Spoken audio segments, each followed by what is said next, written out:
गावरान भाजी भाकरीच्या जेवणाला कशाचीच तोड नाही. काय मंडळी, तुम्हाला पण आवडते का भाजी भाकरी? चला तर मग आजच्या भागात पाहूया आंबाडीची घट्ट गोळा भाजी आणि खमंग मिरचीचा झणझणीत ठेचा. तर मी इथे एक आंबाडीची अख्खी पेंडी घेतली आहे. ही आंबाडीची भाजीची फक्त पानं आपल्याला निवडून घ्यायची आहेत आणि ही स्वच्छ धुवून बारीक चिरून घेतलेली आहे. आंबाडीची भाजी ही थोडीशी आंबट आणि किंचित तुरट चवीला असते. या वेगवेगळ्या चवीच्या भाज्यांचा समावेश आपण आपल्या आहारामध्ये नक्कीच केला पाहिजे. विस्मरणात गेलेल्या या काही भाज्या पारंपरिक पद्धतीनं केल्यामुळे पुढच्या पिढीला या माहीत होतात आणि आपल्यालाही ही वेगळ्या चवीची भाजी खायला मिळते. तर मी ही बारीक चिरून भाजी घेतल्यानंतर ही एका कुकरच्या डब्यात काढून घेतलेली आहे. त्यामध्ये मी आता मिरच्यांचे तुकडे, तांदळाची कणी म्हणजे तुकडा तांदूळ आणि शेंगदाणे आणि हरभऱ्याची डाळ घालणार आहे. मिरच्या जास्त घेतलेल्या आहेत कारण पालेभाजी ही थोडी तिखटच छान लागते व त्यावर आता मी तांदळाची कणी घालून घेणार आहे आणि शेंगदाणे आणि डाळ स्वच्छ धुवून त्याच्यामध्ये पाणी घालून हे आपल्याला कुकरला इथे व्यवस्थित शिजवून घ्यायचं आहे. पालेभाज्यामध्ये खूप प्रकारची खनिजं असतात, खूप प्रकारचे विटॅमिन्स असतात.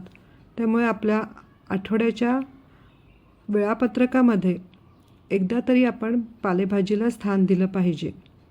माझ्याकडे बहुतेक रात्रीच्या वेळी भाजी आणि भाकरी असा साधा स्वयंपाक असतो. वेगवेगळ्या प्रकारच्या पालेभाज्या घरात केल्यामुळे मुलांनाही त्याची सवय होते. तर आता आपण ही भाजी कुकरला, हा डबा कुकरमध्ये ठेवून ह्याच्या 3 शिट्ट्या करून घेणार आहोत आणि ह्याच्या शिट्ट्या होईपर्यंत आपण आता मिरचीच्या ठेच्याची तयारी करूया.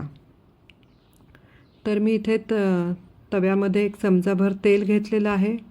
त्याच्यामध्ये पाव वाटी शेंगदाणे, तसेच 1.5 पाव म्हणजे पाव आणि थोडंसं जास्त असे हिरव्या मिरच्यांचे तुकडे घेतलेले आहेत. या हिरव्या मिरच्या तिखट आहेत.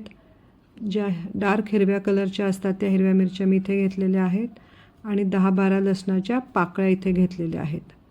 आपण आता हे सर्व मध्यम आचेवर छान परतून घेणार आहोत.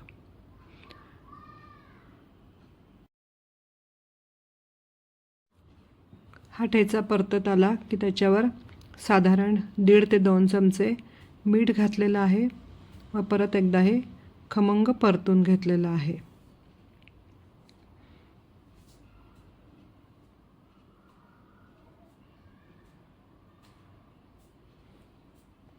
आता हा छान खमंग परतून झालेला आहे. आता आपण हे काढून घेऊया. हा ठेचा आपल्याला दगडी खलबत्त्यामध्ये करायचा आहे.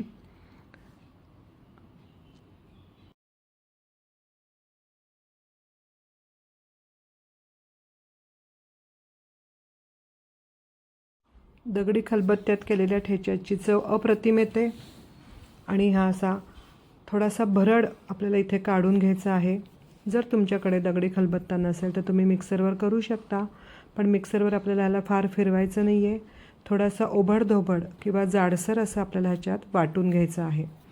तर आता इथे मी हा असा जाडसर इथे वाटून घेतलेला आहे. आता ह्याच्यावर आपल्याला थोडंसं लिंबू पिळून घ्यायचं आहे, त्यामुळे त्याची चव अजूनच छान लागते. साधारण मी इथे पाव ते अर्धा लिंबू इथं मी पिळून घेतलेला आहे. तुमचा जेवढा ठेचा असेल त्या हिशोबानं तुम्ही तुमचा लिंबू पिळून घ्या. आपण हा ठेचा ओल्या शेंगदाण्यांचा पण करू शकतो. जे पावसाळ्याच्या दिवसात ओल्या शेंगा येतात त्याच्या शेंगदाण्यांचा हा ठेचा खूप छान लागतो. तसेच ह्याच्यामध्ये लिंबाच्या ऐवजी कैरी खिसून घातली तरी तोही ठेचा खूप छान होतो. असे वेगवेगळ्या प्रकारे आपण हे ठेचे करू शकतो आणि आपल्या जेवणाची लज्जत आपण वाढवू शकतो. तर इथे मी आता लिंबू पिळून इथे परत थोडासा हे एकजीव करून घेतलेला आहे आणि हा ठेचा खमंग असा ठेचा इथे तयार झालेला आहे. हा ठेचा साधारण 4 ते 5 दिवस बाहेर व्यवस्थित टिकतो. फ्रीजला ठेवला तर 10 दिवस हा व्यवस्थित ठेचा टिकतो, याला काही होत नाही. तसेच ह्याच्यावर आता थोडंसं आपण तेल टाकून घेणार आहोत, त्यामुळे त्याचा कोरडेपणा कमी होतो आणि हा ओलसर ठेचा खूप दिवस टिकायला मदत होते. तर तुम्ही हा ठेचा नक्की करून बघा, कसा झाला ते मला सांगा.